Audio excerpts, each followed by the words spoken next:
Hello, everybody. So today on the podcast, we are going to be interviewing a good friend of mine and a very talented animator by the name of Howard Wimshurst. If you don't know him yet, he has a YouTube channel where he explains how to animate certain types of scenes. He does tutorials, process videos, podcasty kind of stuff. Pretty much, he makes this kind of content, but it's way more informative, and he focuses a lot on technique. So if you want to learn animation or listen to somebody with a nice, soothing voice talk about animation, you should check out Howard Wimshurst. Here's a clip from his channel right here. Transformations have been a big part of my work as an animation producer, and I've been hired for a lot of gigs specifically because the client wanted something in the narrative to transform. It's a big demand. They find that in film they can't do these transformations in such a free way that 2D animators can. 2D animation segments within their live action film, and when you cross over the mediums like that, you get some interesting results.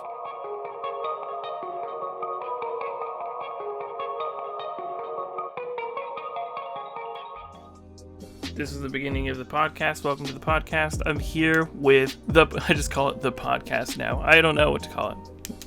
Welcome to the No Name Podcast. I'm here with Howard Wimshurst. The podcast. Hello. I already introduced you before we started, so there's no need to say what you do, who you are. The audience already knows. So, yeah, great. All right, so we were talking about my YouTube channel. You have a really good YouTube channel. Yours is... Thank you. You've been doing this for a while. You've been doing kind of the new format I'm trying out is something you've got to work for you very well. So I'm still in the early stages. Yeah, mine are about. I feel like mine is more like technically focused. Yeah, it is.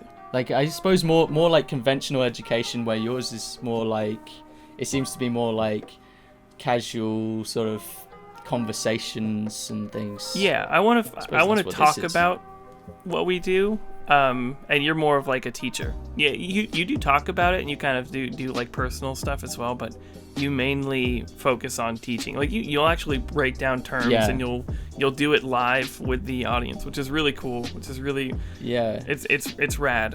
Definitely a little bit different than what I want to do. I mean, maybe I'll teach some stuff, but I don't know. So I was talking about my YouTube channel with Howard, and Howard was giving me some advice before the podcast, but now I want to ask on the podcast. So I started out uploading weekly, and I really wanted to keep to that weekly schedule, and I still do. Like I wanted to do the same day, like the same time every day, upload a video. Yeah. I do think that's a good thing to do, but I don't, like with school and work, like I don't know if I can keep up to that. Well, you got to pick a day as well. And I would say it is worth doing. My thing is that I don't do... Well, I have a small degree of flexibility here, but it's also rigid. So having a rigid schedule does really help. If you're a creative, it stops you from being a perfectionist. Yeah. You've just got to get it out at a certain point and accept any flaws in it. So that's where a rigid schedule can really come in handy. But I do give myself a little bit of flexibility. Here's the flexibility I give myself. I can either upload once every week or once every 2 weeks. So it's a binary option. I can switch between either one of them. If I'm in a low point with commissions where I'm not doing that many commissions, I switch it up to once per week, and I can manage that. I can do one fairly high quality video per week. And that's... Maybe I could do more if I changed my approach to making videos, but I don't really want to do that. There are ways to do it, like batching your videos, so you do like you shoot 5 videos in one session and things like that. But I have something to say about that. No, I can do 1 video per week, but when the commissions start to become, quite demanding, which they always end up being towards that that last sprint, they end up being really demanding. Then I can, then I switch it to once every 2 weeks. And when I was at university, it would be the same deal, So a lot of the term time at university was actually very demanding on my schedule. This is the interesting thing as well. It's almost like, so doing this, I'm talking about doing university whilst having a YouTube channel. It's a bit like those athletes that do their entire workouts with wrist weights and leg weights on. So it's like yes. they find it very difficult, but they find it difficult because they've got this extra weight on them, and if they were to take those weights off, they would be able to do it really easily. So I always felt that way with university. It's like I kept the YouTube channel going all through university. And were you a freelancer in university as well? Yeah, I was freelancing as well. Okay, so yeah, I'm in the same boat. I'm on my final month of university, but this has arguably been the hardest month. And so like now I'm like, okay, my uploads are going to be a little less frequent. So I do like your 2 weeks or 1 week, but upload the same day thing. Now, do your subscribers know that you do this? Are they like, do they know that sometimes you're just going to take a week off, or have you just not told them and they kind of just get it and it's worked out fine? Well, yeah, for most of it, I used to really worry about it. Like I used to stress about, oh man, all my subscribers, they're expecting a video coming out this weekend. And then I was like, instead, they need to respond to you because you're a person, you have life, and you don't get paid nearly as much as you should be for these YouTube videos you're making. So they've got to just roll with it. If you can't put out as many videos, they need to react to it, unfortunately. If they're a Patreon, then they deserve to know. So I always try to update my Patreon supporters with what's going on. I'll tell them, I'll say, things are really tough right now with this commission. I'm sprinting to the finish line to get it done, and so I've got to take these few weeks out. But then when I get back, I'm focusing on it, and it's going to be great. I've got loads of things planned. So I try to, again, like, you can't, I know that puts pressure on people as well, if they've got Patreon supporters, which I do, and there's pressure there. Yeah, you've got a Patreon, but they're also very understanding. So yeah, I found that that's the thing, Patreon supporters are probably the most understanding for any creator. Oh, absolutely. They're always like, well, they're your biggest fans. They're just there to help and support, and like I don't know, they've always been super nice, and I don't worry about them. I just I just want to keep my promise to them. So as long as I'm doing that, and I'm the same. Like I'll do I just started doing monthly little vlogs where I just kind of stand in my room and I point at my desk and I say, "There's my desk. Here's what's going. Here's why I'm not able to make a cartoon right now. Like here's what's going on." And so I love those kind of videos. I like them too. I love them because it gets me closer to people I watch. So they're worth doing. And another thing I wanted to ask you is, do you have any sponsorships on your videos? I've been watching your videos. I never see any promotions. I'm kind of it's something I've only recently started to get into. I've never asked a sponsor if I can have a sponsorship deal with them. I've never gone to any sponsor or any provider of sponsorships.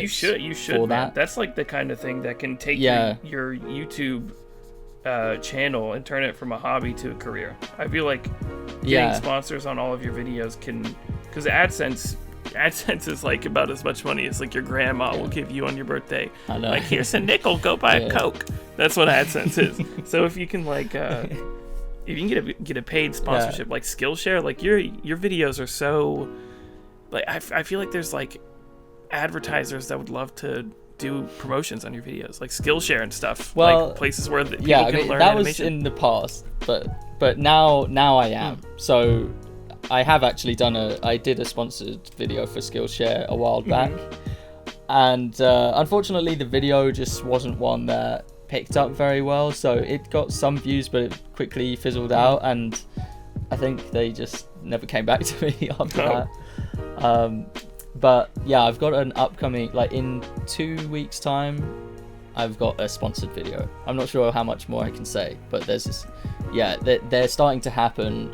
I had like 2 sponsor managers. They're kind of like middlemen who, you know, they set you up with sponsor. They've got contacts with all the big brands, and they figure out what suits you. Oh, okay. Yeah, they take a cut, but it makes your life easier. Yeah, kind of like agents. So, yeah. So 2 of them they contacted me like in the same week, and so I was talking to them. Now that I've done this commission and it's pretty much finished, yeah, I'm making that a big focus, and just all things to do with the YouTube channel and creating things around that, like online courses and extra things, running tournaments and stuff. I'm putting my focus all into that now, because I feel like I've had to neglect it for the last couple of months while I've been doing these commissions. Yeah, no, you're talking to someone who understands your plight. Yeah. So we've known each other for like a long time, like 7 years or something. Yeah. Have you been doing your YouTube channel ever since I've known you? You've been doing it for a while, right? No, I think I've known you since before I started the YouTube channel. Wow, okay. Yeah. I've known you a long time. Yeah, because we go back to like Nata days. Yeah. And maybe even Newgrounds. Oh man, Nata, I remember Nata. Nata was awesome. So yeah, like I wanted to actually bring this up with you, like, because I mean, more just for us, but like I think people might be interested in like how far we go back. Oh yeah. So I was thinking about like what are some of the big points on our timeline. I was thinking, so it probably started with NATA, N-A-T-A, which stands for Newgrounds Annual Tournament of Animation. Is Newgrounds still doing it?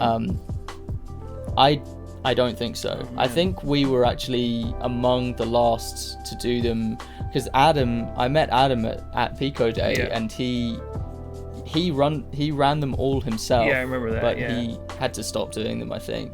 But they were so good. Like, it was brutal, but it was amazing. Like, I feel so privileged that I was coming up when NATA was a thing and that I got involved. I'm so glad that I tried it, even though I never won. I never managed to get through to the last rounds. And the basic thing, I'll just explain for people quickly. The basic thing with NATA is that it happens over the summer. So while students are on their school holidays, and anyone can enter, it's completely free, and it's like sudden death. Like you have a month to make an animation, and then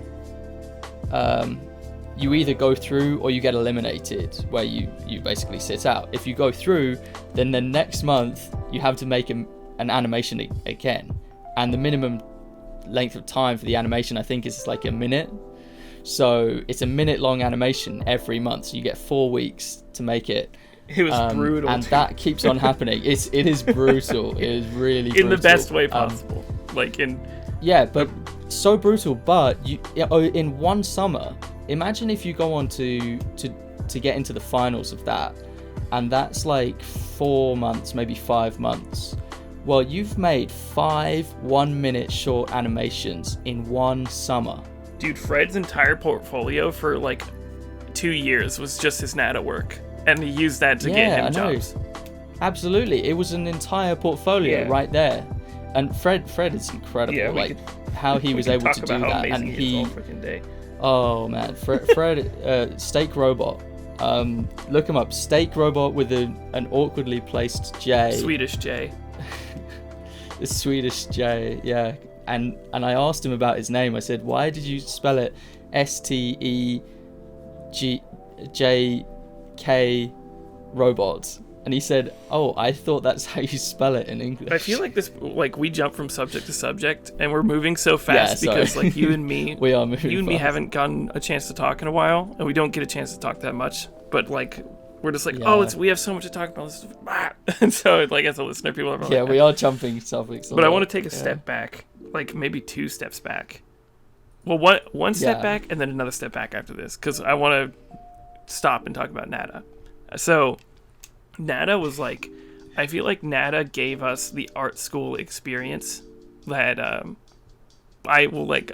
in art school right now, but I never had that, like, make a student film kind of thing. And I feel like Nada gave that to me, but before I was ready to make anything portfolio worthy. So, like, what I made was just garbage, but it was it was garbage that taught me how to animate. So I think it was potentially better than going to art school. Wow. And here's why. Because all it is really is the commitment to say, I'm going to make a film. They gave you a theme, a very vague theme, and beyond that, it was completely yours. And all you had to do was impress the judges based on the criteria. With school, they're much more. They tell you what to make, they tell you what's good, they tell you how to make it, and they hold your hand through it a little bit. And there's a lot of fluff, I feel. Like with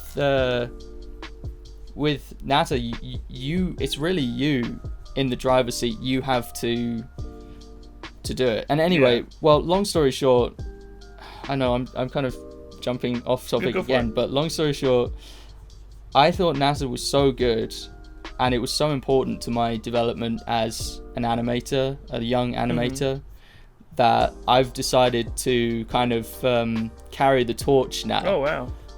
For online animation tournaments. And so Animator Guild Community, which is a branch off of Animator Guild, my brand, Animator Guild Community is now doing monthly animation challenges, but it's also doing we're also doing an annual film contest.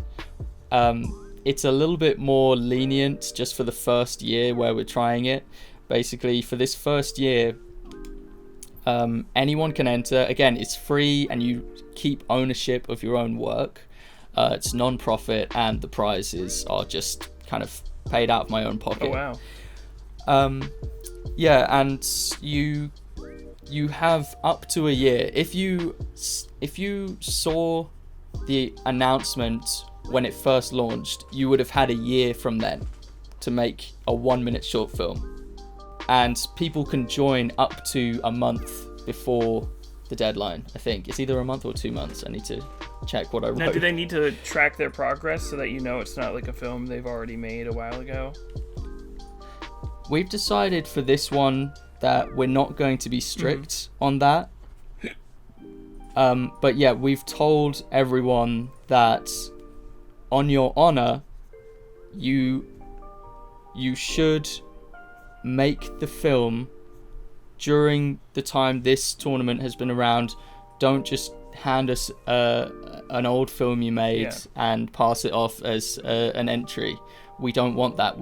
Because the whole idea of the tournament is to learn, an excuse to make a film. Like, I feel like a lot of people, they've been wanting to make a film for years, and just have never had that little push to tell them now is the time. Dude, I feel like I even need that push sometimes. I need that push right now. Yeah, I think everyone does. You know, I needed that push back when NASA was a thing. Nowadays, I get that push. It's lucky because, like, people think that, like, being a freelance animator, like being a professional animator, is harder. And in a way, it is. Like, the standard is high.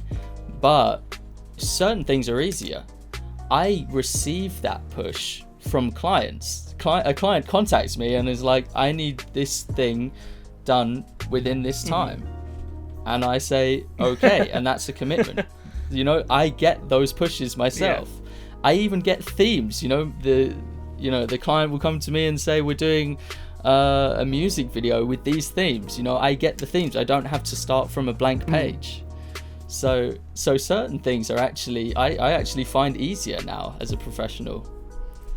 Anyway, let's sorry, say I have completely hijacked this. No, the podcast is an interview of you, so there's no hijacking. There is just it's good when you get on tangents. It's good. It's what I want. So okay, good. When did you start this? Is there still time to enter this jam? Yes, there's still time to enter. And if someone listening right now wants to enter, how would they go about it? Okay, so if you want to enter, you go to animatorguild.com /contest. Actually, there's no in the URL. I just hesitated. We'll put the link in the description. We'll put the link in the description as well, but continue. Continue about Yes, so the URL will be in the description. Yeah. You go there and you read what it's about. It's got the rules. It's got the sort of criteria, because it will be judged based on certain things. Like originality would be one of them, and others. So basically, please read it beforehand so that you know, so you have an understanding of what it is and what it is not. And then you just go to, at the bottom of the page, once you've scrolled down, there is a small form that you just, all you have to enter is your email address, and we also ask for your social media page, and that's so that when we show your film, when it comes time, we know what your social media is, so that we can promote you, so we can help to promote your channel. So do the one that's your favorite. If you're trying to start a YouTube channel, put that in there, whatever you like. And the email address is to verify that, okay, this person has signed up beforehand, and so it's not the case that they just decided at the last minute to show up and chuck in a film that they'd made years prior. And we can't stress how good these competitions are, or not. Well, they're competitions, but these jams more like, because me and Howard wouldn't be friends if it wasn't for this jam in Newgrounds. Yeah, I wouldn't know Fred. I wouldn't know half the people I know, and I don't think I'd be as good as I am. Yeah. So I'm part of this brilliant, amazing animator community. So many friends, and we've met up in real life. Like, I traveled halfway across the world to California, and I slept on Josh's couch, and his little tiny dog jumped on my private parts in the morning to wake me up. All because of animation jam. And that was all because of this animation jam, NATA back in the day, and now I'm carrying the torch. We have Newgrounds to thank for so much of our success. I don't know if there's any way I could forget. Yeah, thank you, Tom. I don't know if I can pay back Tom and Adam and the whole Newgrounds team. I don't know if I can. You'll never be able to pay him back, but you can pay it forward, so you can help the next generation. There are teenagers right now who are like where we were, and they're just a few years behind. They've got questions, and we've done like things for me. I've done university. I went through the whole university system, which I think you might call art school in the US. So I've done that, so I can answer certain questions of just like, people are just like, was it good? Was it worth it? All of that. That's a very common question. Okay, so like I said, I wanted to take 2 steps back earlier, so we talked about NATA. Another step back, back to your YouTube channel. So what made you want to start your YouTube channel? Okay, I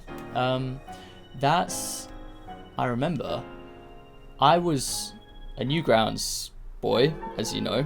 Fresh boy. I had just finished, I think I'd just finished a round of NATA. I had done Wildfire, I think, or it might have been a little bit before that. Wildfire is one of my short films that I made. Loved it. Thank you.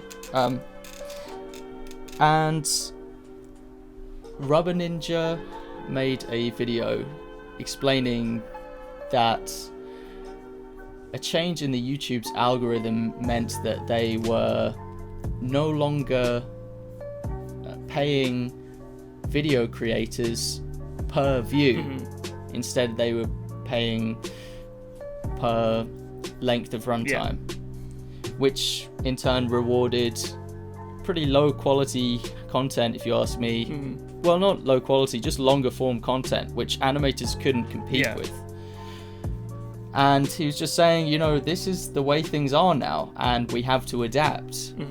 And I think Rice Pirate made a similar video, and a bunch of animators in the community, they weren't really complaining, although I did see complaints. They were just telling the news. The real, the leaders in that field were just saying, look, this is how things are now. Don't expect to be able to pay your wages from YouTube. So, you know, I thought about it, the cogs turned in my brain, and, you know, I thought about behind the scenes material that I really liked to consume. I liked to watch behind the scenes stuff. And I thought, well, I'll just make that. I've just come out of NATA.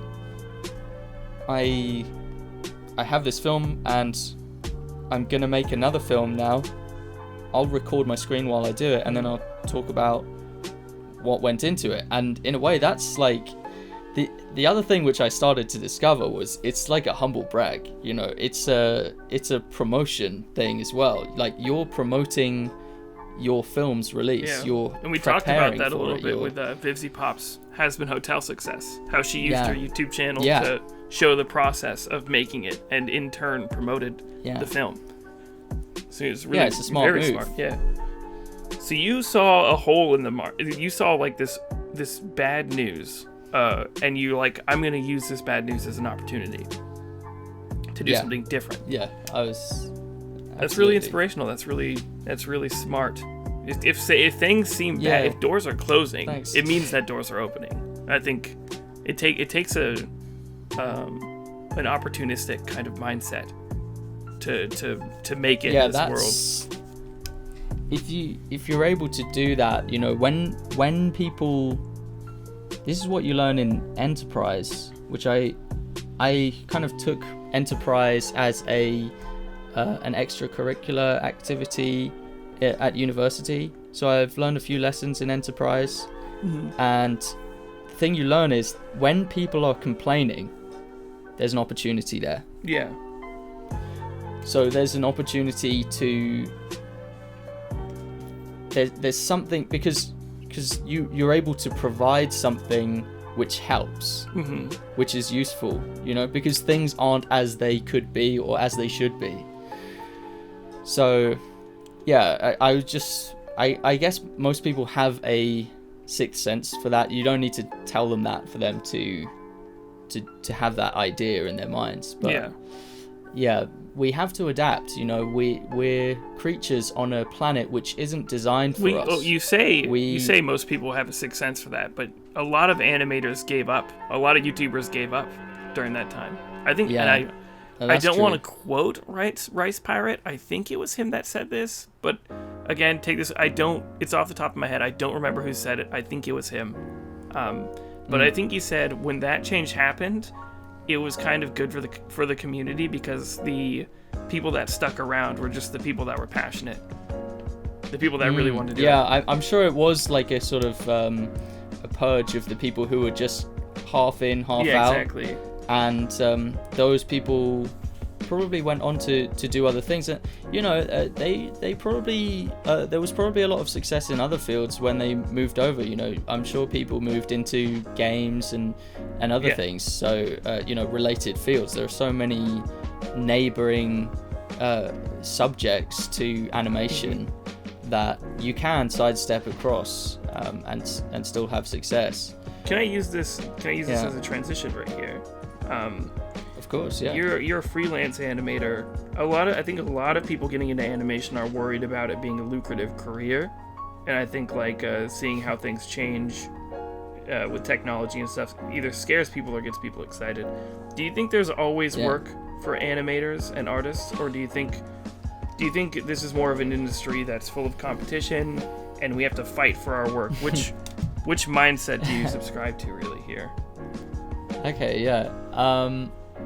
For 2D animation, there is an enormous demand. Wow. Okay. And I'm not speculating there. I'm reporting from my inbox. Yeah. My inbox is a good indication of the demand. And I'm not saying that to brag. I'm saying that because I'm loud and proud. I have a YouTube channel. I'm loud and proud. I'm not afraid to say, yeah, that thing there, I did that. Nice. I slaved away on that. And like, I'm willing to take credit for my work. So the demand is massive. The supply, now that's an interesting one. Animators, from what I can see, a lot of animators are introverts. Yeah. Now, if they weren't introverts, a lot of them might be actors, you know, but they kind of hide behind their avatars, their characters. They're kind of, there's a separation between the audience and them, and that's good for an introvert. But that means that someone like me, I wouldn't say I'm an extrovert. I don't think I fall into either category, but it's an opportunity for someone like me who is willing to take credit for the work that I put in. Can we sidestep real quick? Because I do love talking about the difference between introverts and extroverts. Sure, man. I think there's a misconception that introverts are like, they can't stand social interactions or they're not socially minded. I think it's just a preference. I think an introvert is just someone who prefers to read a book over going to a party. But you can be a social person. Like, we're social creatures. There is no such thing as a person that doesn't need. Yeah, sure. It's a spectrum. Yeah. So maybe I should say extreme introverts. Well, I think it's either you're an introvert or you're an extrovert. I mean, it's fine. You're gonna wanna be around people, and you're gonna want to be alone. And that's just, every human being needs both of those, right? So it's just, do you prefer quiet, lonely, like being at a waterfall and thinking, or do you prefer being around like a bunch of people and partying, or having a conversation with a bunch of people? I think it just depends on what you prefer mostly, right? Yeah, that's kind of difficult. I'd say most animators are introverts. I've said I don't identify with either, fair. because I'll do both. Yeah. Like a lot, and I feel like I just adapt to whatever situation I'm in. Like I love parties. I love meeting people. And I also read a ton of books. I also spend a lot of my time completely on Howard, my own. You just get drunk on life. Completely solitary. You just live life to the fullest. I do. I'm greedy with life. As you should be. I like that. You only live once. Yeah, I really am. I really try to be greedy. You know, it's like I wanna fulfill my artistic my artistic desires, you know, my creative desires, and I want to make money, you know, and I, we want to have I'm a good gonna time. say it, like, I'm not. We want to get loaded. This reminds me of a famous speech. I want to be. I don't want to be. I don't want to be on the brink of poverty. Yeah. You know, no one does. I want to be able to provide for myself, and if I have a family one day, I want to be able to provide for them as well. You know, I want to work for my future. You're very driven, and so for sure. That's something I've always noticed about you. I think I am. Yeah, I think I am. Sounds like you're just coming to terms with it. I'm greedy with life. Yeah, I am discovering things. You know, that's how I've learned things about me, and it's only when I say it out loud that it solidifies. Sometimes we gotta say things until out loud. Then it's just emotions. Yeah, it does help. If you're like the kind of person who's kind of self-deprecating, or you like think about a lot of negative thoughts about yourself, you kind of need to say nice things about yourself out loud. You need to realize that you're not giving yourself the opportunity to love yourself. So I think like that is like a huge. I think saying things out loud seems like something only crazy people do, but I think it's something you should just do. Yeah, I mean, I don't want to. I know people hate it though. Like, I don't want to be like Kanye West, where no, that's just it's just too much, you know. But like, I prefer just a groundedness where it's not like a house of cards where if someone pokes at it, it's just gonna come falling down. Yeah. And honestly, I've met a lot of artists who are like houses of cards. Yeah. I can be like that if you sometimes. I think I can. If they get a criticism, it's like, oh god, I don't have what it takes. I've got to change fields.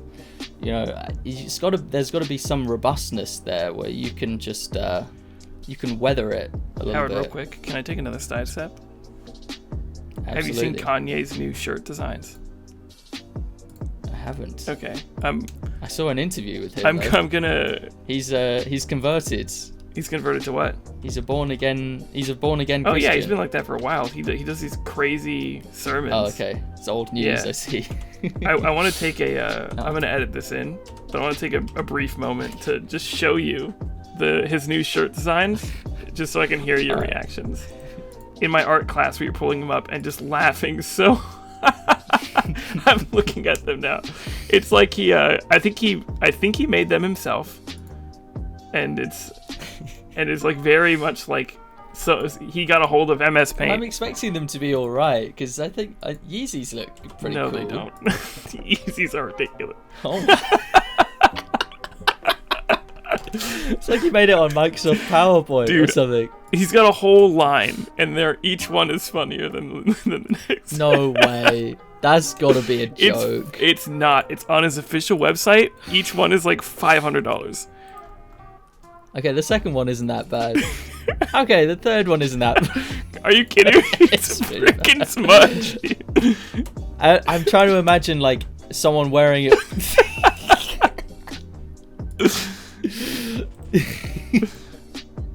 What was he thinking? But I mean, it's Kanye though. What is he ever thinking? He needs counselors. Like, I mean, he needs advice. You know, he needs expert. Dude, he's so strong-minded. Like He'd just say no.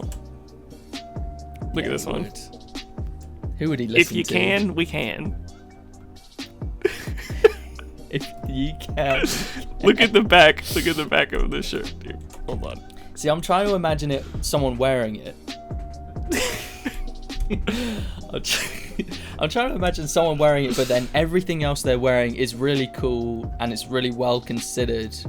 I feel like maybe a very cool person could pull it off, but not the ones with the bad clip. I don't think not the first one. I don't think a very cool person could pull it off. I think not the ones with the stretched out letters. We were talking about business-minded people, and you said most artists are introverts. So yeah, they don't so it's harder for them to get into the freelancing business. Is that what you were gonna say with that? It seems that way. I'm not saying that's what it is, but it seems that way. I can see why. So there are other explanations. You know, that it might not. My explanation, my hypothesis, could be wrong. It could be that most artists just can't find the time to promote their own artwork. So maybe they don't have the time to post it on social media consistently and things. Maybe that's a better explanation for why I am facing so little competition in my field. Do you know how I broke into the freelance industry? It was just emailing. I emailed the crap out of everybody. I emailed so many people. All the jobs I've done, all the jobs I've gotten have been through emailing people or an animator friend. Like, you remember how I animated for Laura in a Minute for a little bit? Laura in a Minute, Maker Studios. Oh, I got that job because DigSpot referred me. So. Right. And I see. I think that's a good way of getting, just getting people to refer. Because for me, like, I know on my end, I'm looking around all the time for people who I can give work to, because there's too much coming to me. Too many people are contacting me. Some of these jobs are going to take months, and I get them multiple in a week. So what am I going to do with all of that? I could let it go to waste and just say no, like just contact them, just decline. But I feel like that's a complete waste. You know, there's someone there who's got money in their hand, figure of speech. They got money in their hand, just wanting to give it to someone to do this work. Yeah. And you know, like I'm not about to waste that opportunity. I want one of my boys to, you know, to have that and to prosper. And you've done that for me, so thank you.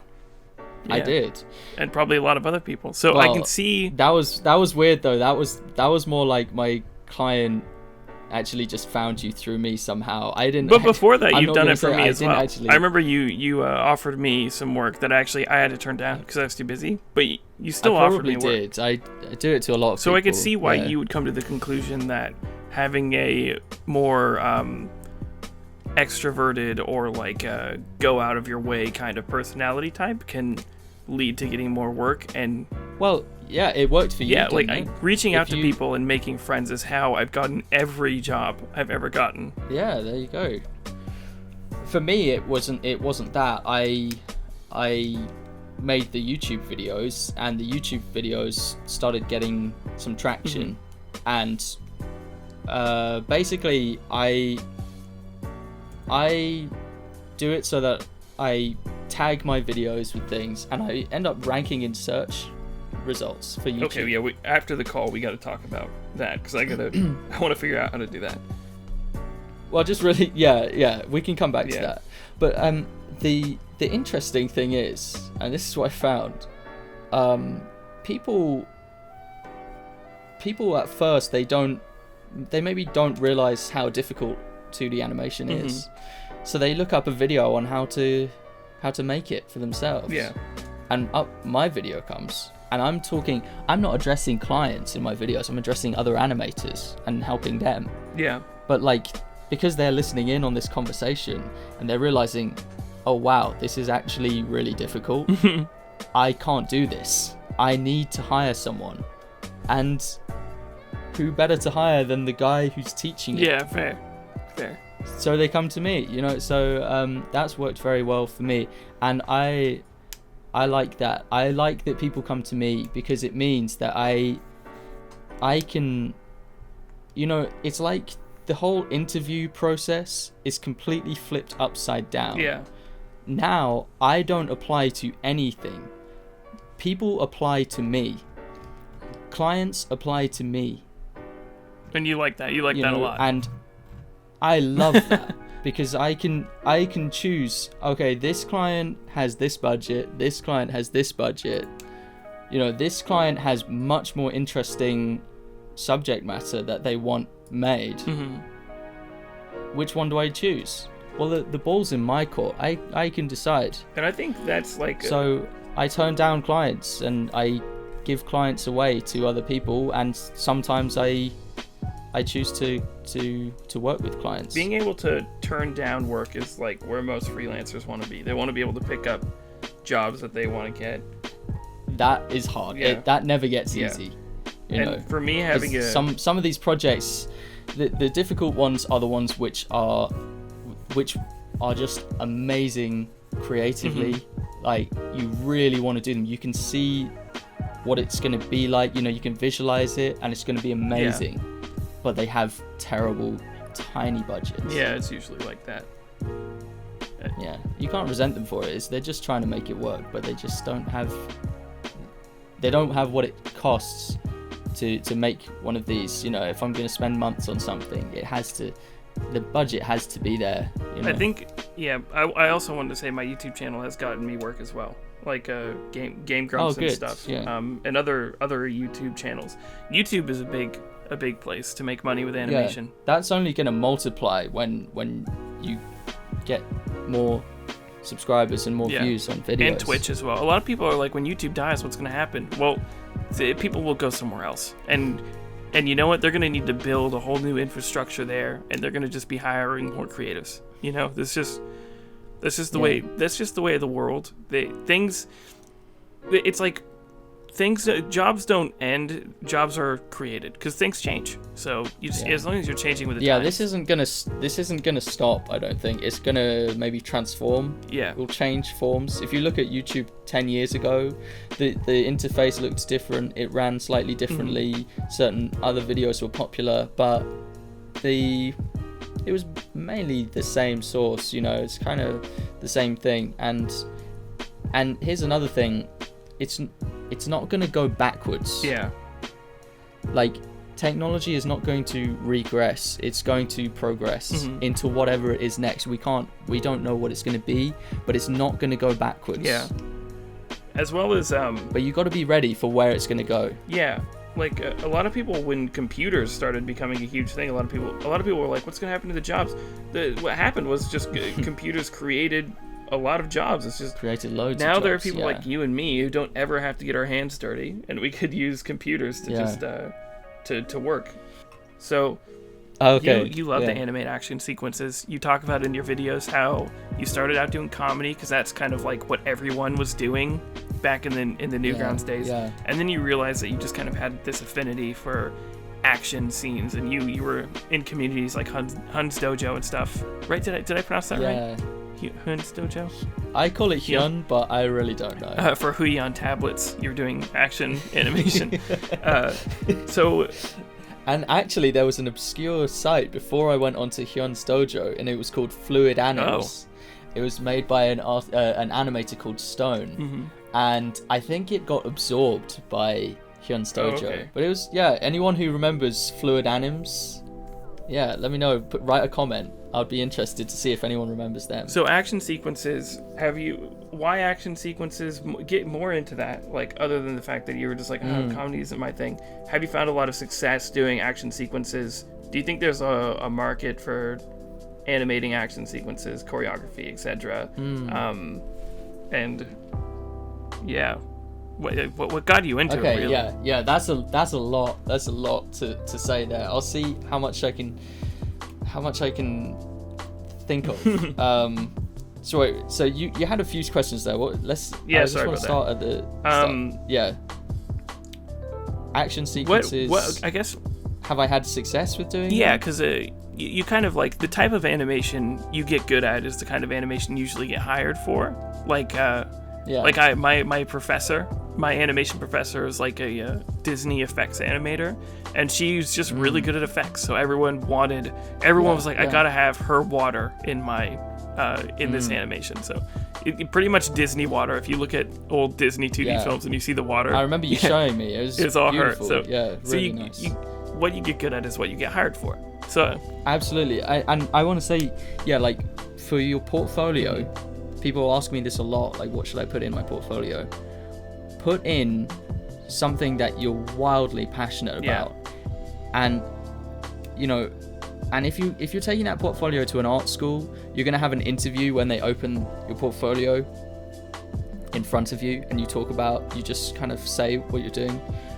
Man, put the thing that you just cannot stop talking about. You love it so much, and you know everything about it. You have like an encyclopedic knowledge on that thing, because they're going to recognize that skill. And the thing is, talent is not the fuel that gets you to where you want to go in the long run. It's enthusiasm, it's passion. Because if you're passionate about something, you're going to have energy for it, and that energy is not going to go away. You're going to just persist in learning everything there is to learn about it, and just putting in that time where no one else will. So don't worry about talent. It's all about passion. And with the comedy stuff, that was really early on. I was making very bad comedy animations, and that was more to sort of, there was a subculture of comedy animations on Newgrounds. That was what was popular, and I kind of wanted to impress people with that, but it wasn't. And tastes develop, they change, and my tastes changed, and I was a little bit lucky because when I was making animations to start with, that was back when very few people knew about anime, really, or Sakuga hadn't become a people thing. People were uncultured. Yeah, like anime, like these highlight reels of anime, these amazing animators in Japan who are like masters in action animation. People didn't know about them, and this wave of Sakuga compilations started happening on YouTube.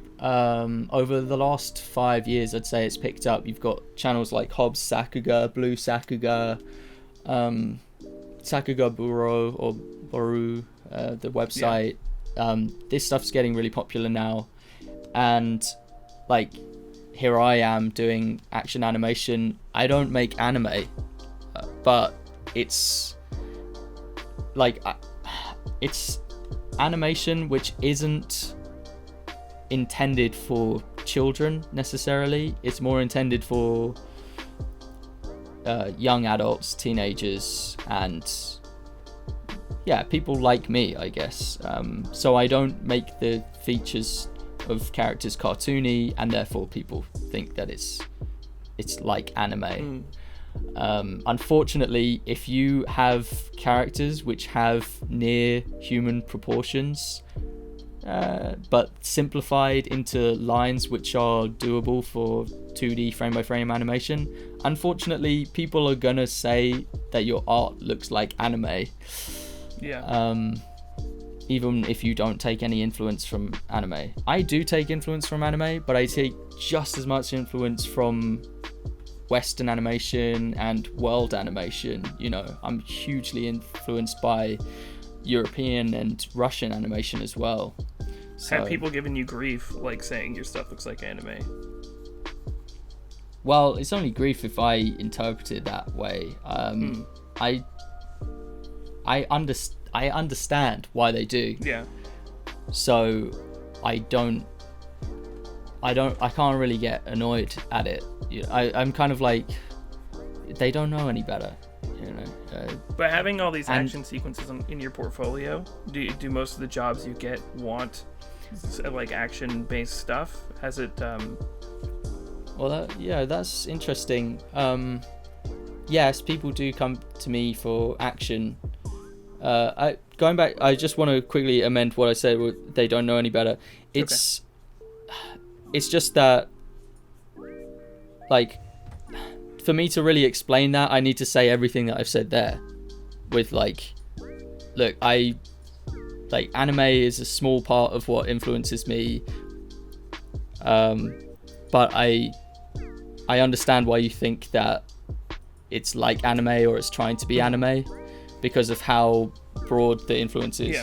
So I'm not saying they don't know any better because they're like ignorant or anything, but they need to have that conversation with me and to see what I see, to understand that it's not trying to be anime. Anyway, so going back, right now what's interesting is that I am in I've found a niche, or maybe the niche has found me. Yeah, because yeah, and you've now been part of this as well, because we've just done a small commission for Amir Zachary. Amazing video creator. Yeah, it's really cool how he's brought that all together. But that's a great example of this new wave of filmmakers who they want to integrate animation into their live action video. Yeah, I was gonna say, so after it's all about integrating. So sorry to cut you off, but after you helped me get that commission, a lot of after he posted that, a lot of these amazing video production creators started following me. I started following some back because doing that commission kind of introduced me to this whole world of these. Yeah, it's a whole niche, isn't it? It's a great niche. It's really cool. It's kind of like lifestyle travel videos, and the thing with them is that they're realizing that they all have a drone, because drones are commercially affordable now for consumers. So all of these filmmakers have drones. All of these filmmakers have lookup tables where they can color their footage to be really beautiful and bring out these lovely colors, these lovely orange and teal tones. All of them have steady cams so that they can get these smooth motions with they've all got the same things. So they're looking to outdo each other. How can they outdo each other? And we are the solution. We're animators, and we're able to occasionally just swoop in there and add a little flair of hand-drawn animation to these films. Yeah, that's a good way to put it. And they love that, you know. So this is a niche that, like, we're lucky that this is all just happening at the right time for us. And it means, like, I've hopped from, like, Sam Calder. I've done like 3 commissions for Sam Calder now. Wow, that's awesome. Swanee Ivy, who's like a rapper who decided he wanted some animation in his thing, and then Amir Zachary and others as well. But like, I'm just hopping from one to another with these. Yeah. And it's fun as well, and it's creative. And they're good creators too, so it feels good to get to work for people like them. These people who are just using their passion to travel the world and spread a good message about it, and it's like, yeah, man, I dig that. Like Sam Calder, his lifestyle is so cool. Yeah. Like, I'm just like, surely everyone wants to be you. Totally. Like, he literally does travel all the time. He's always traveling, and shoots videos for a living, and gets sponsored by these really cool brands to stay in amazing hotels and, you know, film concerts and stuff. It's amazing. His lifestyle. And I'm a huge fan of like the 4-hour work week. So I've always wanted to live that kind of... I love that book. Yeah, it's a great book. I've always wanted to live that kind of lifestyle. And animators are kind of like, we can just kind of... I have like a tablet that I can just take on the go. So it's like, if I very much wanted to live that lifestyle, if I was just doing freelance, I could try and do that sort of thing. So we definitely live in a... Well, the only thing... Oh, go ahead. Sorry, I'm just talking about the 4-hour work week. I love all the things in that book. Like, it's amazing. And actually, I like them on an individual basis. Like, each page or chapter has something interesting, but I like to take it away from the rest of the book and like apply it in something that I like. And that's because the overall philosophy of the book, the one thing I would change is that he's trying to, like, just in the title alone, the 4-hour work week, what does that suggest? It suggests that you don't like your job and that you want to spend as little time in your job and your work as possible. Otherwise, why would you want it to be 4 hours long? So what I would prefer is work-life integration. And that's what that he's all about now. That writer who wrote that book. Yeah, I think Tim Ferriss. I think he wants to change things about it. He's made amendments to he does say in the stuff. book that you need to have a muse and you need to have passion, because there's that chapter where he's like, if you do get the 4-hour work week and you're not really working that much, you become depressed. You need to have passion. Yeah. And there's that whole chapter about how having a passionate career is the important thing. So he does, and I read the amended version, so maybe that's why I get this, but he thinks you need to have passion in your life, and it's not about working 4 hours a week. It's about enjoying life, you know. So yeah, I agree. So it's not. That's why I like to take principles. Yeah, exactly. The other thing is, you know, his thing is that, like, he wants to work less in the book. He wants to work as little as possible so that he can do hobbies. Yeah. But I want to be more efficient with my work and get more done in less time, so that I can pack more work in on top of that. And that book, so I can just be a beast with that work. book does have a lot of help, like things like batching and stuff. Like, that stuff I learned from that book. Like, yeah, it's so there's useful. a lot of efficiency. Honestly, it's a treasure trove. Yeah, you know, it's a treasure chest full of great information and great tips. Is there any other, like, business, lifestyle, or financial books you've read or recommend? Yeah, definitely. There's one. It seems to be a trend that all these, it's like some of the best books have the worst titles. They are. It's like clickbait. There is clickbait in the book world. So for sure. There's a book called Anything You Want. It's really, really thin. It's by Derek Sivers, but the thing is, it's really thin, really small, and that's because he just gets straight to the point. Okay, cool. And every page, you turn every page, and there's like a revelation on every page. It's like, oh, that is really smart. And you can tell like one page, and it's got like 3 bullet points, and each bullet point, you can tell it's taken him over a year to learn each bullet point. Yeah. You know? What's it about? It's like, it's that concentrated with information. He was a CEO of a very big music distribution company, a bit like Capitol Records. It's a bit like TuneCore, if you've ever known them, but it's called CD Baby. Okay. So it's actually their consumers were artists and musicians who wanted to get their albums published and released and sold online. And so it was like a website back in the day when like online transactions weren't really a thing yet. And yeah, it was tremendously successful, and you know, he led a big company and did some really innovative things. I think I don't agree with everything he says in it, and but you never should expect to go into any. You don't have to learn from it. Everything. I think that's sensible. Like, yeah, you don't have to agree with everything someone says. Yeah. If you're reading these kinds of books, you never go in thinking they're just going to change you. Like, pick the parts you like and toss away the parts you don't. It's your life. Absolutely. You know? I'm just looking at my shelf now and seeing if there's any others I would recommend. Yeah, I have a few recommendations as well. Once you're done, we'll do little book swaps. I'll see what else. Yeah, I love these. I read a lot of books. I just got into, like, I've read like six books this year. Wow, that's good so far. Yeah.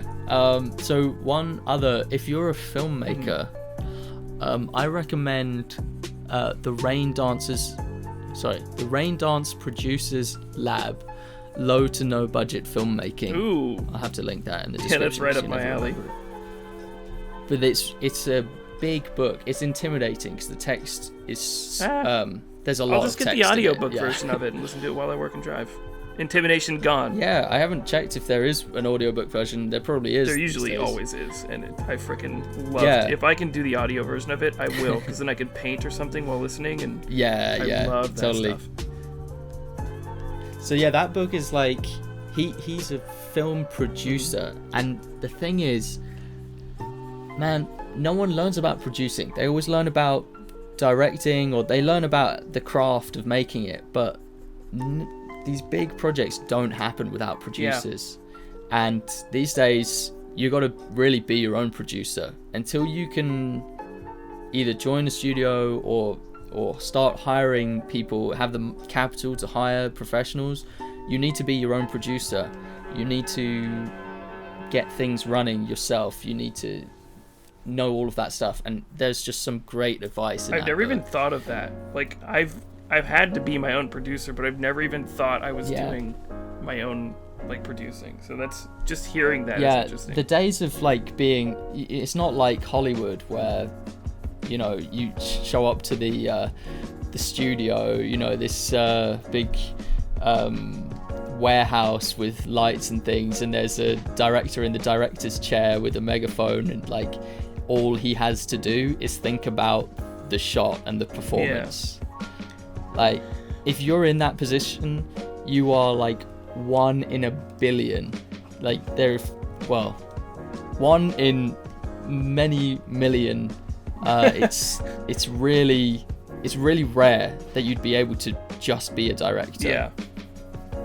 And that, and even that's kind of dying. Like, the amount of directors that make their own movies that I can name, like, I can't count them in like one hand. Like Scorsese, Tarantino, Edgar Wright, like, that's Wes Anderson. Yeah, it's like the very few that, like, and they're all in one part of the world as well. What does the rest of the world do? Yeah, you know. And that's why Vizzy Pop is so interesting to me with Hazbin Hotel, how she just kind of made a 30-minute pilot with the help of no studio. Just that's funded crazy. A 30-minute pilot. I don't know if that's ever been done before. I know people have made their own like full-length films and stuff, but it's like it's been done for even sure. Though it's been done, it's still wild. Even feature films have been done. Just I forget the name, but there's one guy, Robert Valley, who's one of my heroes in illustration and animation, and he made this film called Pear Cider and Cigarettes. I think that's like 30 minutes long. Okay. And that was just him, and it's beautiful. So I got a book I got two I want to throw your way. Yes, I'm gonna be right. The first one is really short. The audiobook is like 3 hours long, and the actual book is tiny. So it's an afternoon read, and it's called The Dip, and it's about when a project gets difficult. It's called The Dip. I think I've heard of it. It's like a common phrase as well. And he's like, he calls projects that you need to abandon cul-de-sacs because they're dead end. And he calls projects you need to stay on. He says you're just going through the dip. So it's a book about it's a book about that, and like how to pick and choose what you do and how to be more intentional with your work, which I love that kind of stuff. And then the other one I want to recommend is called The War of Art. Have you ever read this one? Oh yeah, I love it. I recommend that to people. I always send people the link of that book when they're like, I struggle with motivation. Yeah, just copy and paste that link and send it to them because it's so he says it all, and he says it in such an eloquent way with these metaphors of like resistance, and it's like a force. Resistance is like this opposing force that every artist is haunted by. I picture him like a war sergeant. You know what I mean? Trying to get me to be productive. I love it. He's great. He's got so much personality that comes across in that book as well. So those are my Fantastic. two books. I figured like part of me was like, I bet he's read The War of Art. I love that book. Yeah, there was the way I found that out was I was watching interviews with like screenwriters. It's on a channel called Film Courage where they just upload loads and loads of interviews with writers and film producers. I thought you were going to say Film Curry. And it's so stupid. Film Curry. Okay, continue.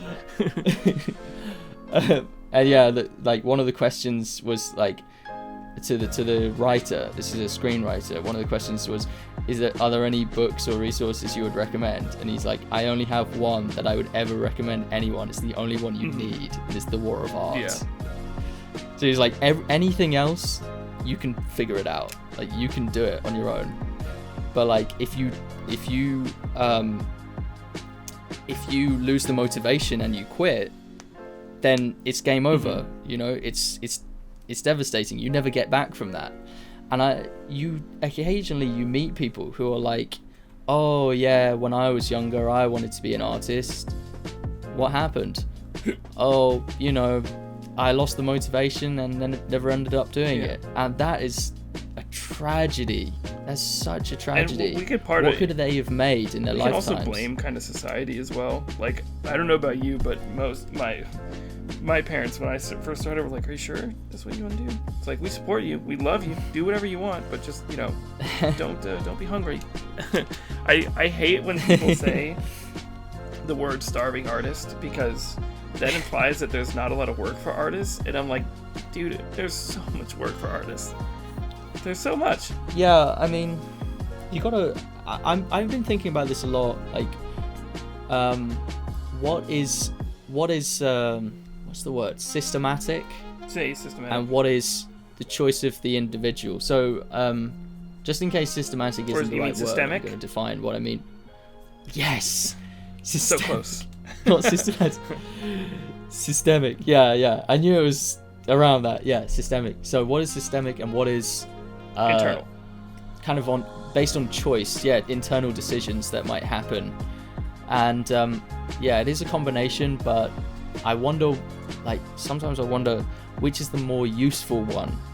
And when it comes to me as an individual, I prefer to think of these things as like it's all down to choice. Like it's based on if I want to or not. Like, and it's based on decisions that I make, because I have to feel like I'm accountable, that I'm responsible. Yeah. And if I start blaming external factors, then that's really bad. You know, it's not useful for me. So I would invite other people to do that. But then when I look at other people, I try to be compassionate about, like, okay, well, they made that decision because they went through this. Yeah, exactly. Yeah. So I kind of flip that philosophy. You know, I change it when I'm looking at other people. I'm more forgiving, and then on myself, I try to hold myself responsible. Yeah, I always say do what you can and never compromise. So as long as you're doing those two things, no matter what situation you're in, you're making the right decision. What do you mean by never compromise? Never compromise, meaning someone tells you can't do something, or if you're like, maybe I'm not good enough, or what if I don't make it? I mean, I think this is not a way to live life. Certainly for those things, I would certainly say, yeah, that's good. You know, that's courageous, and I like those courageous acts. And then other things, sometimes you can make lemonade out of lemons, or whatever the phrase is, and you can, like I did with the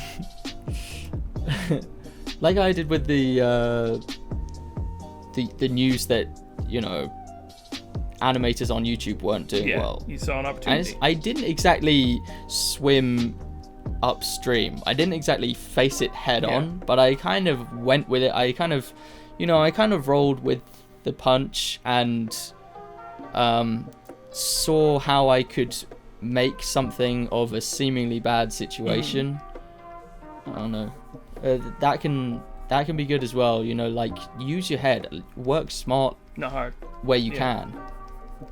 Yeah, I would rather first just take a step back and think about the situation and really think tactically. Like, you can almost like zoom out of your own head and just have a bird's eye view, have a look at everything, have a look at yourself, where you are, what's going on in your life, where you are when you are, and where you are when you are, who you are. Clever. What are you? Is life real? Who knows? Keep going. What are you? Yeah. Is life an illusion? Don't think about it.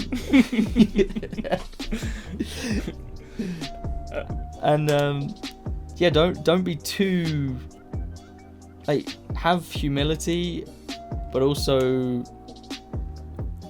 just think about, like, what's actually a smart thing to do. Like, what would a cunning, clever person do in this situation? I have a lot of role models, and I often just put them in my place. I'm like, okay, you take it from here, Jon Snow. Is Jon Snow like, one of your role I'm models? just gonna like take on my I'm just gonna be like, what would Jon Snow do in this situation? Or like, what would Tyrion Lannister do? I don't know why I'm talking Game of Thrones. I think Tyrion. I would go for Tyrion more than Jon Snow. Jon Snow's Tyrion is such a great character. Jon Snow's no fun. Well, he's made some mistakes, you know. I don't know. I think it's more that I feel like he's got good intentions at all times. He's a great person, but I think strategically he's, you know, it's like when someone's like, hey, your brother's here, and he's like, oh really? And then he goes outside and That's okay. Jon Snow's not like, as good. We were all like, Jon, don't do it. What's someone else that people would know? Like, I really like this guy called Chris Do. He's he runs a YouTube channel called The Future, which teaches designers,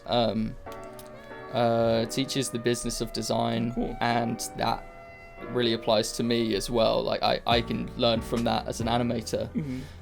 It's a fantastic channel. It's spelled Futur, The Future.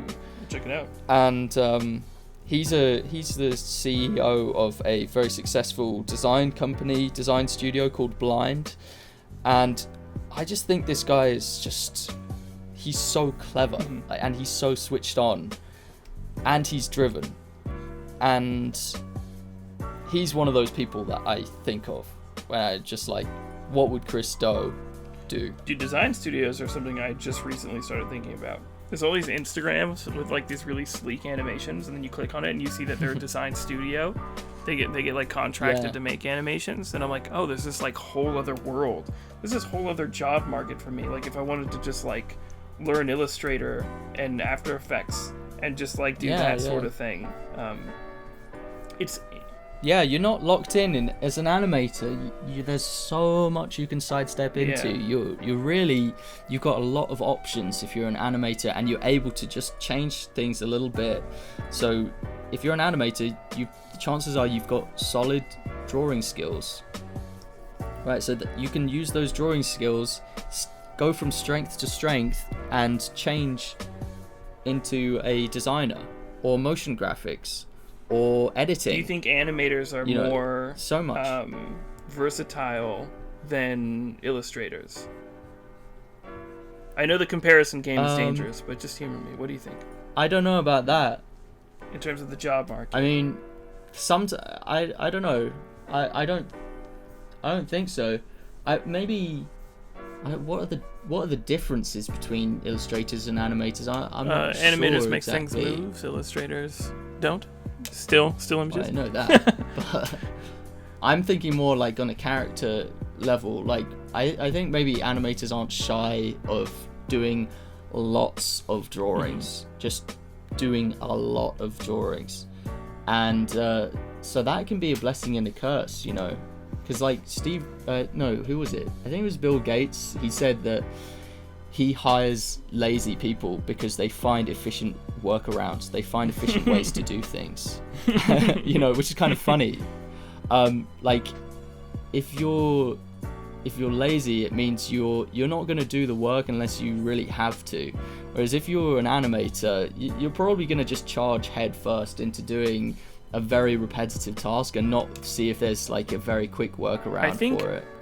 So that's a potential I think I disagree detriment. with Bill Gates there. I think there's some humor to that. I think it's funny, but I don't think he actually means he hires lazy people. I don't think he actually believes that. I think it was taken out of context. I think what he means is he hires smart people. People who are willing to learn how to do something differently. Because there are lazy people that will make things harder on themselves because they're lazy. Like, they don't want to learn this new software or they're too lazy to install this plugin. They're too lazy to do this thing that's going to make their lives so much easier. And it's easier to just be comfortable and work hard than to go out of your comfort zone and learn how to work smart. You know what I mean? Yeah, I think in a way, it's working smart is even harder.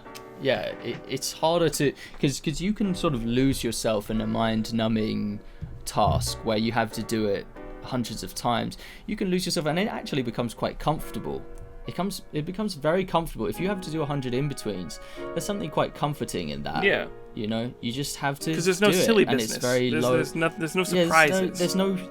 There's actually very little thinking. Yeah. It's just a lot of habit, and so actually thinking of ways around it or thinking tactically, that can be very challenging. The thing I'm finding challenging is delegating tasks. So I'm now hiring younger animators who are just kind of, maybe they've just left school and their portfolio is still a little rough around the edges, but I'm just, it's like a first commission for them, or like they haven't done many commissions yet. I try to hire those kind of animators to do things like in-betweens. And is it because you like to teach as well as give work? Well, for one thing, they're very willing to do work, and it's like, because they see it as like a step in the right direction for them, for career-wise, and it is. And also they're quite affordable, I gotta say, because if they're students, they're often living with their parents, and you don't have to pay as much for them. I'm just gonna be real. Yeah, that's fine. Their rates are lower. Yeah. These are people that have agreed to work for a rate, Yeah. I still pay what they. We come to a good agreement, which benefits both of us. But like, if you were to pay an industry veteran with 25 years of experience, well, that's gonna cost more than I can afford. You know. So it's more just on a practical level, you know. But and also, like, in my defense, like, I could do the work. I could do the in-betweens. I could do the in-betweens very fast. It will take entry-level animator longer. They got to learn the ropes. They got to learn how I draw and how I create scenes and stuff. But you're also at the mercy of who's paying you as well. But like, would you rather not have the work? You know, I see it as being a good thing that I'm trying to reach out to people. But anyway, the difficulty for me is that there's kind of resistance within myself, internal resistance in delegating tasks like that to other animators. For one thing, because I know I can do it, and I just think, well, I'll just do it. I can do it well. I know what I want.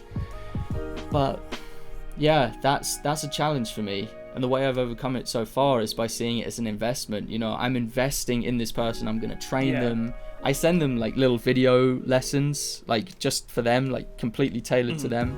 Send them little video lessons on what I want, and like how I do certain techniques, like with coloring and in-betweening and stuff. I've done and then that person learns, and then from there they can do it. I've done tests to work for animation studios, right?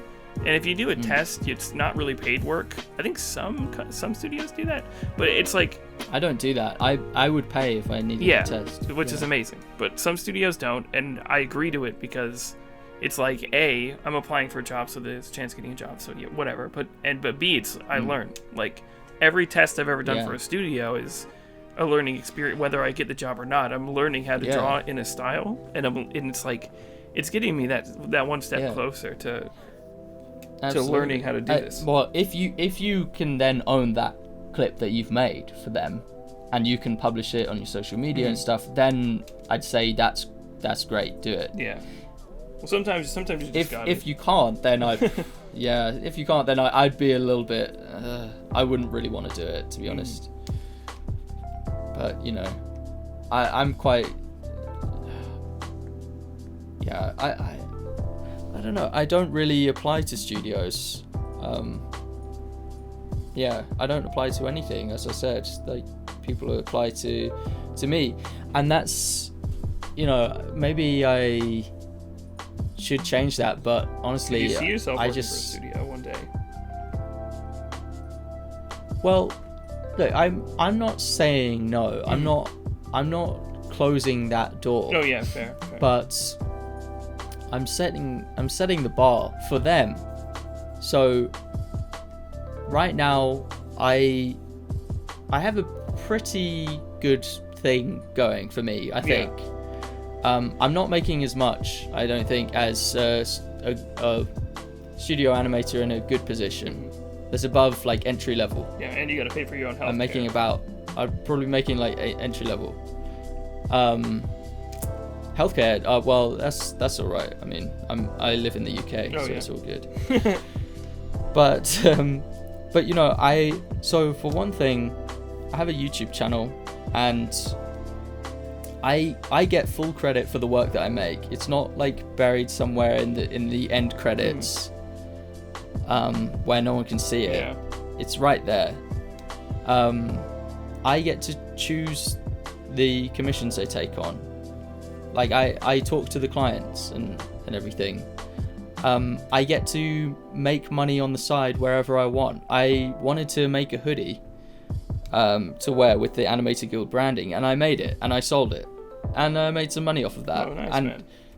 No one was there to... Yeah, it was sweet, you know, that people wanted to buy it, and it was great. But, like, I feel like if I was working for a studio, they wouldn't like that. Yeah. Because it could actually break the contract, you know? Yeah. I work for jobs where it's also, like I have to sign in the contract that I'm going to be creating characters for this place, and any character I create is not my property, and I cannot make money off royalties or anything like that. Right. Yeah. So that's restrictive, I think. So all I'm saying is that they'd have to offer me something that's better than what I have now. That's all I'm saying. And studios as well, like, so in this country we have a fair few university courses, and every September more graduates, actually it's more like in August or something, a bunch of graduates leave the university and look for jobs. So a big wave of graduates sweeps the nation. And where do you think they go? They all bombard these studios with emails and with their portfolios. Now, it's got to be the entrepreneur in me. I see competition and I run. Really? I don't go where the competition is. Yeah, I don't go where the competition is. So if I see queues and queues of people, virtual queues that is, people applying to certain studios, let's say Disney, I would never apply to Disney. Never.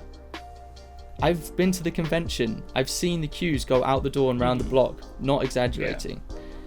I would never apply to that because it's like that takes a huge amount of energy which I could spend actually investing in myself, not investing in a big global enterprise that is gonna, in the long term, to be honest, they don't care.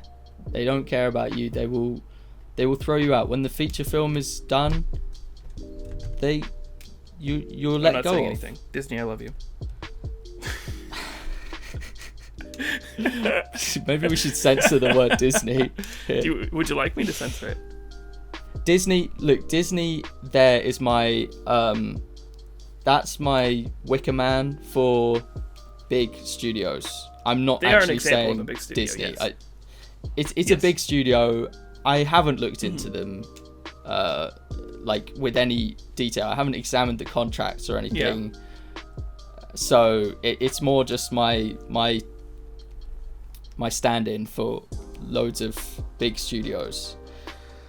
I don't know. I really like my work, and I think I've heard no matter what industry you're in, and I've heard a lot of people say this, and I think there is truth. They say if you can be your own boss, if you can make things on your own, do it. Everyone says, like, without hesitation. Yeah, they say I hear from, like, I have friends who work in studios full time, and they get worked to the bone. They get worked really hard, and that's fine. I'm no stranger to hard work. I'm not shy of hard work, but like when we talk, they either say, I've been thinking about going freelance. Or they say like get me out of here, like I'm waiting for my contract to end, I'm desperate to leave this place, you know. I think I definitely want to try studio work. I think I really do want to do studio work. I'm kind of like that. I feel weird not having done it. I have skipped it out, and I'm kind of like you. I want to try it. I want to try it. I want to do it. I think I would enjoy it. But also, I gotta have my own stuff too. I have to have my own stuff, you know. I guess what I'm saying is, like, I'm not willing to step down into a job that's worse. So I just don't see that as moving forward with my career. And B, something where I would have to destroy or just neglect everything I've worked for up until this point, which is the YouTube channel. Yeah. The YouTube channel has been my project for years now, and I've worked so hard at like bringing it up to the size that it is now. I don't want to abandon it. Do you ever get scared about like YouTube, like YouTube collapsing? Because there's always this fear, and there's like each new YouTube update seems to make it worse and worse. Does that ever scare you? Maybe it should scare me. I mean, but maybe it should. You got your business and you got your Patreon. I haven't really thought about it. I haven't given it much thought. The only thought I have had is that, you know, the the subscribers, yes, they are a number on YouTube. Yeah. Right. But really, what makes a subscriber a subscriber? I think, or a follower, you could say. What makes a follower a follower? A follower is someone who knows you. That's all. All they have to do is have the name Howard Wimshurst in their mind. Let's say YouTube just went poof and disappeared. Well, the people wouldn't disappear. They'd still be out there somewhere in the world. They'd still have the internet. They still know the name Howard Wimshurst. They've got that thing, and so they could search me up on Google and I'd be on the next place that springs up. So I think that's what it is. It's a connection there. The other thing is email lists. I think it's worth getting an email list, because then with your fans, because you can reach them like wherever they are in the world, wherever they go, they'll always have their email. Yeah, that's true.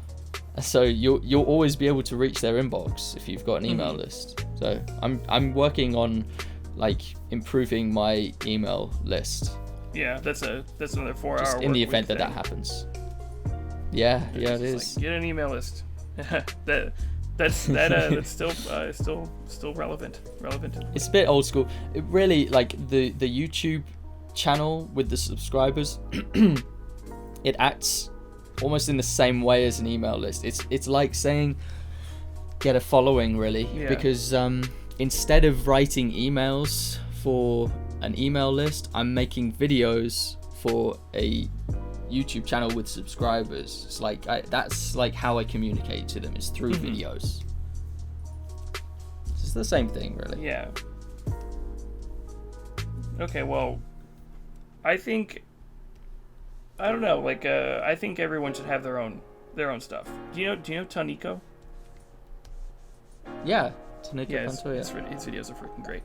Or Pantoja, sorry, it's wrong pronunciation. He has a video about the importance great. of making personal projects, and I think it's so true. I think no matter what you're doing in the industry, you need to be working on your own personal work, because it's what you got into art for in the first place. Yeah. You know, and it's gonna. And by far, my favorite videos he's made have been the ones like his 48-hour collabs. Yeah.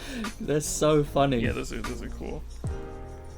Yeah, it's ironic that like those are the ones he spent the least amount of time on, but they're so free. It's always the videos you spend the least amount of time on that are end up doing the best. Yeah.